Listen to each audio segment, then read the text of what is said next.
السلام علیکم پیارے دوستو، بسم اللہ الرحمن الرحیم۔ سچے اور دلچسپ واقعات سننے کے لیے ہمارے چینل کو سبسکرائب کریں۔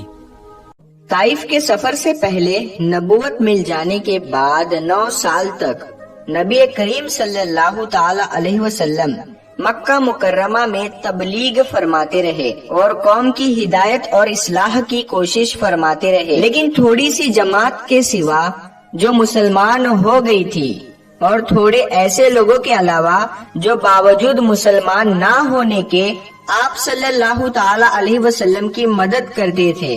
اکثر کفار مکہ آپ کو اور آپ کے صحابہ کرام کو ہر طرح سے تکلیفیں پہنچاتے تھے، ان کا مذاق اڑاتے تھے اور جو ہو سکتا تھا اس سے پریشان کرتے تھے۔ حضور صلی اللہ تعالی علیہ وسلم کے چاچا ابو طالب بھی انہی نیک دلوں میں سے تھے جو باوجود مسلمان نہ ہونے کے حضور صلی اللہ تعالی علیہ وسلم کی ہر قسم کی مدد فرماتے تھے۔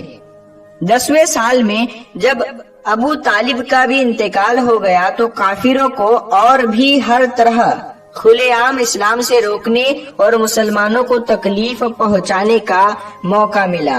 حضور صلی اللہ تعالی علیہ وسلم اس خیال سے طائف تشریف لے گئے کہ وہاں قبیلہ ثقیف کی بڑی جماعت ہے، اگر وہ قبیلہ مسلمان ہو جائے تو مسلمانوں کو ان تکلیفوں سے نجات ملے گی اور دین کے پھیلنے کی بنیاد ہو جائے گی۔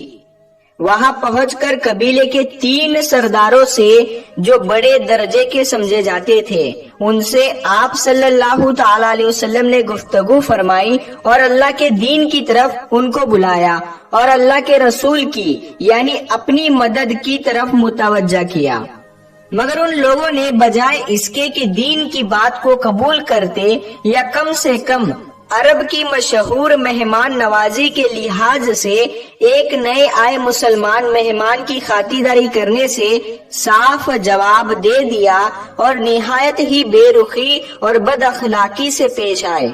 ان لوگوں نے یہ بھی گوارا نہیں کیا کہ آپ یہاں قیام فرما لے۔ جن لوگوں کو سردار سمجھ کر یہ بات کی تھی کہ شریف ہوں گے اور اچھی گفتگو کریں گے، ان میں سے ایک شخص بولا کہ اوہو، آپ کو ہی اللہ نے نبی بنا کر بھیجا ہے۔ دوسرا بولا کہ اللہ کو تمہارے سوا کوئی اور ملتا ہی نہیں تھا جس کو رسول بنا کر بھیجتا۔ تیسرے نے کہا میں تجھ سے بات نہیں کرنا چاہتا، اسی لیے کہ اگر تو واقعی نبی ہے جیسا کہ دعویٰ ہے تو تیری بات سے انکار کر دینا مصیبت سے خالی نہیں، اور جھوٹ ہے تو میں ایسے شخص سے بات نہیں کرنا چاہتا۔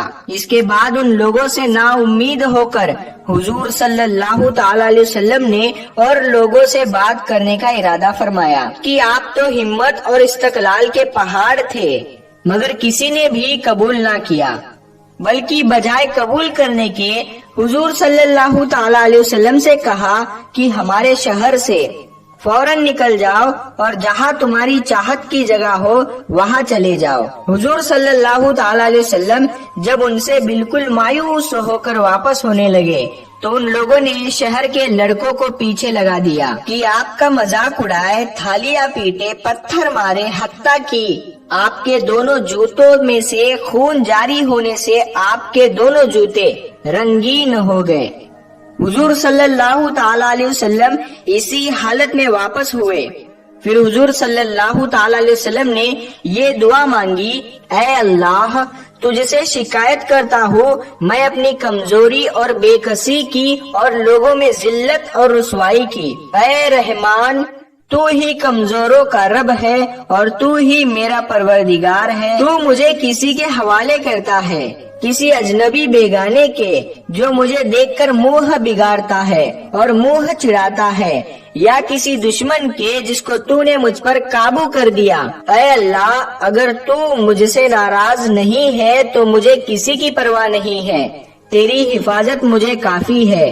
میں تیرے چہرے کے اس نور کے طفیل جس سے تمام اندھیریاں روشن ہو گئی اور جس سے دنیا اور آخرت کے سارے کام درست ہو جاتے ہیں، اس بات سے پناہ مانگتا ہوں کہ مجھ پر تیرا غصہ ہو یا تو ناراض ہو۔ تیری ناراضگی کا اس وقت تک دور کرنا ضروری ہے جب تک تو راضی نہ ہو۔ نہ تیرے سوا کوئی طاقت ہے نہ قوت۔ مالک الملک کی شان قہاری کو اس پر جوش آنا ہی تھا کہ حضرت جبرائیل علیہ السلام نے آ کر سلام کیا اور عرض کیا کہ اللہ تعالیٰ نے آپ کی قبیلے کی وہ گفتگو جو آپ سے ہوئی وہ سنی اور ان کے جوابات سنے، اور ایک فرشتے کو جس کے متعلق پہاڑوں کی خدمت ہے آپ کے پاس بھیجا ہے کہ آپ جو چاہے اس کو حکم دے۔ اس کے بعد اس فرشتے نے سلام کیا اور عرض کیا کہ جو ارشاد ہو میں اس کی تعمیل کروں گا۔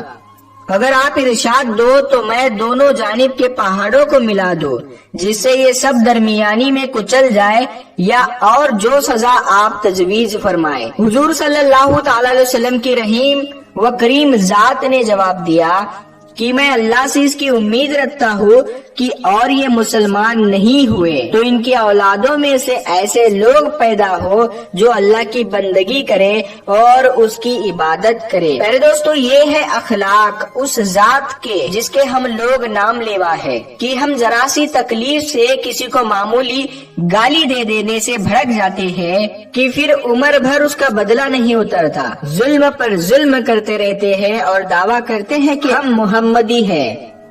نبی کریم صلی اللہ تعالی علیہ وسلم اتنی سخت تکلیف اور مشقت اٹھانے کے باوجود نہ بد دعا فرماتے ہیں نہ کوئی بدلہ لیتے ہیں۔ پیارے دوستو، اللہ کے فضل کی علامت انسان کا نیک عمل ہے۔ نیک اعمال اس حقیقت کو اس قدر ظاہر کرتے ہیں کہ اس شخص پر اللہ تعالیٰ کا کتنا فضل ہے، ورنہ اللہ تعالیٰ کو ہماری عبادت کی ضرورت نہیں ہے۔ اللہ تعالیٰ کی عبادت ہم اپنی بہتری کے لیے کرتے ہیں۔ دوستو، اگر واقعہ پسند آیا ہو تو اس ویڈیو کو لائک کریں، کمنٹ کریں اور شیئر کریں، اور اسی طرح کے سچے اور دلچسپ واقعات سننے کے لیے ہمارے چینل کو سبسکرائب کریں۔ السلام علیکم ورحمۃ اللہ وبرکاتہ۔